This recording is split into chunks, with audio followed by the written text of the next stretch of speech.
Snow white. Snow white पुराने वक्तों की बात है कि एक मुल्क पर एक बादशाह हुकूमत करता था। उसकी औलाद ना थी। मलका को बहुत गम था औलाद ना होने का। एक दिन बहुत बर्फबारी हुई। मलका की उंगली में सुई चुभ गई और खून बहने लगा। जब खून के कतरे सफेद बर्फ पर पड़े तो वो बहुत दिलकश दिखाई देने लगे।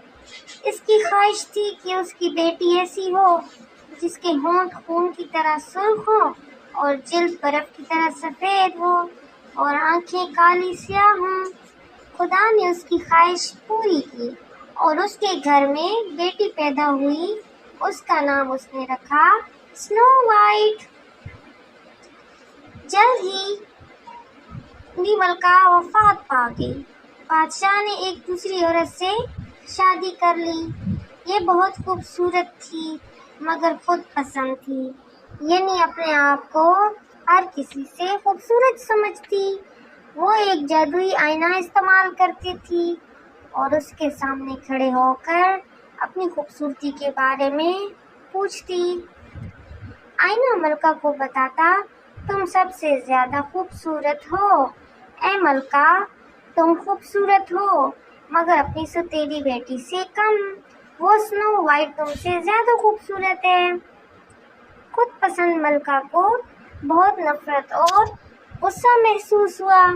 उसने स्नो वाइट को मरवाने के लिए एक शिकारी को बुलाया और कहा कि स्नो वाइट को मारकर उसका दिल निकाल कर वापस ले आना। शिकारी चला गया। वो स्नो वाइट को उठाकर एक जंगल में ले गया। वो बहुत नरम दिल और मेहरबान शख्स था। स्नो वाइट बहुत खूबसूरत और मासूम थी।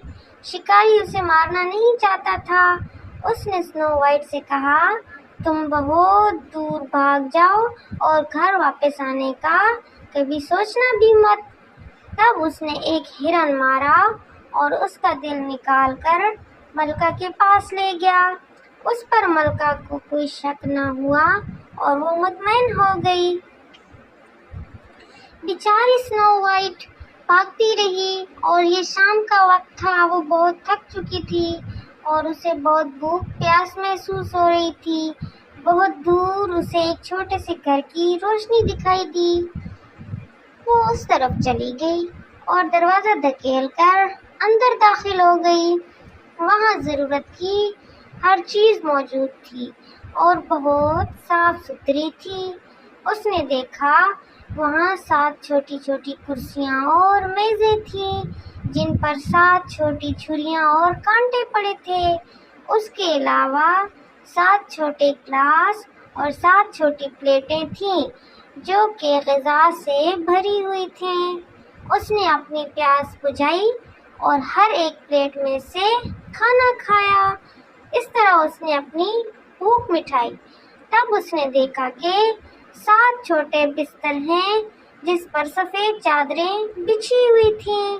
वो उनमें से एक बिस्तर पर लेट गई। ये रात का वक्त था। तमाम दिन काम करने के बाद बोने रात को वापस घर आए और ये देखकर हैरान रह गए कि कोई उनका पानी पी चुका था और खाना खा चुका था और उन्होंने देखा कि उनके बिस्तर पर खूबसूरत स्नो वाइट सो रही थी।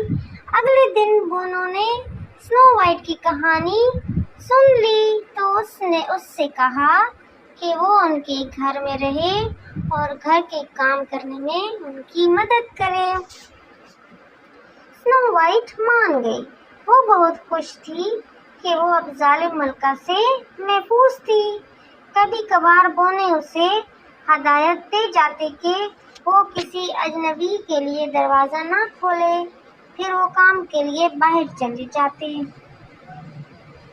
एक दिन बहुत अरसे के बाद जालिम मलका ने अपनी खूबसूरती के बारे में पूछा और जादुई आईने ने दोबारा वही जवाब दिया और बताया कि स्नो वाइट अभी तक जिंदा है और बहुत दूर जंगल में एक घर में रह रही है। اور وہ ساری دنیا میں سب سے زیادہ خوبصورت ہے۔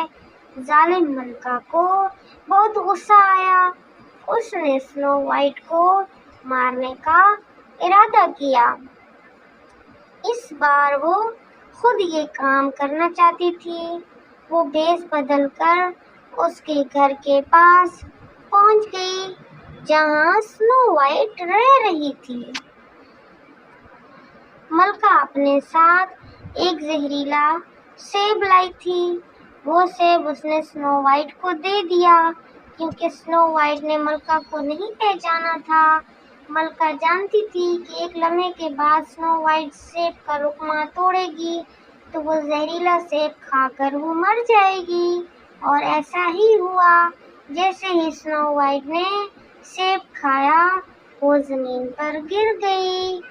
جب بونے اپنے کام سے واپس آئے تو انہوں نے دیکھا کہ سنو وائٹ صحن میں لیٹی ہوئی ہے اور گہری نیند میں ہے یا بے ہوش ہے۔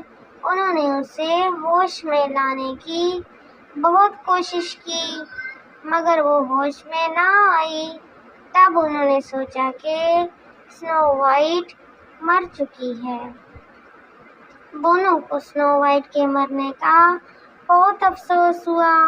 انہوں نے سنو وائٹ کو دفن کرنے کی کوشش کی مگر وہ ایسا نہ کر سکے کیونکہ وہ اس کی خوبصورتی سے بہت متاثر تھے۔ آخر کار انہوں نے فیصلہ کیا کہ اسے شیشے کے تابوت میں بند کر کے پہاڑ کی چوٹی پر سورج کی شعاعوں کے سامنے رکھ دیا جائے۔ انہوں نے ایسا ہی کیا اور خود باری باری اس تابوت کی نگرانی کرنے لگے۔ ایک دن اس پہاڑی کے پاس سے ایک شہزادے کا گزر ہوا اور وہ پانی کی تلاش میں وہاں رک گیا تو اس نے شیشے کے تابوت میں بند سنو وائٹ کو دیکھا جو کہ بہت خوبصورت تھی۔ اس نے شیشے کا تابوت کھولا اور سنو وائٹ کو بازوؤں میں اٹھا لیا۔ دوسرے ہی لمحے زہریلے سیب کا ٹکڑا سنو وائٹ کے منہ سے نکل کر نیچے گر گیا اور وہ ہوش میں آ گئی۔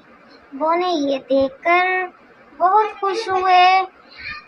شہزادہ سنو وائٹ کو اپنے ملک لے گیا اور اپنی ملکہ بنا لیا اور دونوں ہنسی خوشی رہنے لگے۔